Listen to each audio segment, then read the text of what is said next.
নমস্কার, আমি তনুশ্রী। আজকে বানাবো মোচার ঘন্ট। এখনকার এই কর্মব্যস্ত জীবনে রান্নাটা করতে আমরা ভুলেই গেছি।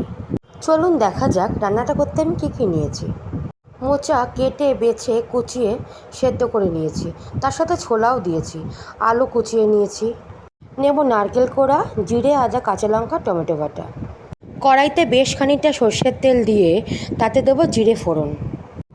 ফোড়নটা হালকা ভাজা হয়ে গেলে আলুগুলো লাল করে ভেজে নেব। অনেকেই বলে মোচা নাকি চিংড়ি মাছ দিয়ে ভালো লাগে, কিন্তু আমার নিরামিষটাই বেশি ভালো লাগে। কথা বলতে বলতে দেখুন বন্ধুরা, নুনটাও দিয়ে নিয়েছি, এবার হলুদটাও দিয়ে দেব। এই রান্নাটা আমি আমার পিসির থেকে শিখেছি। পিসি যখনই রান্না করতো তখন এই পাশে বসে দেখতাম। দিয়ে দিলাম বাটা মশলাটা। দেব কাশ্মীরি লঙ্কার গুঁড়ো, তাতে রঙটা ভালো হবে। এবার ভালো করে কষাবো যতক্ষণ না তেল ছাড়ছে। বন্ধুরা, আজকের রান্নাটা ভালো লাগলে একটা লাইক করবেন, কমেন্ট করবেন আর চ্যানেলটাকে সাবস্ক্রাইব করবেন। আগে থেকে কুড়ে রাখা নারকেলটাও দিয়ে দেব। রান্নাটা ভালো লাগলে বাড়িতে একবার বানাবেন আর আমাকে কমেন্ট করে জানাবেন যে রান্নাটা কেমন হয়েছে। একটা তেজপাতা 2-8 করে দিয়ে দেব। এবার সামান্য পরিমাণে জল দিয়ে আলুগুলোকে সেদ্ধ করে নেব। আপনারা অনেকেই হয়তো মোচা কাটতে জানেন না, কিন্তু দেখবেন বাজারে এখন না মোচা কেটে বিক্রি হয়।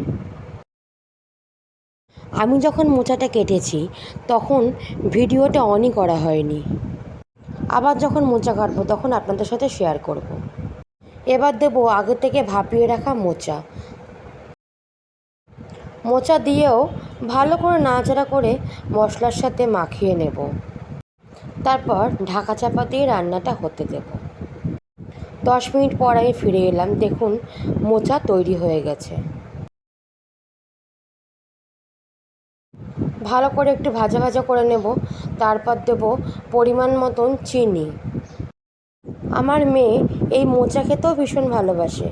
মোচা হলেই আর কিচ্ছু লাগে না ওর। আমি দিয়েছি 1 চামচ চিনি।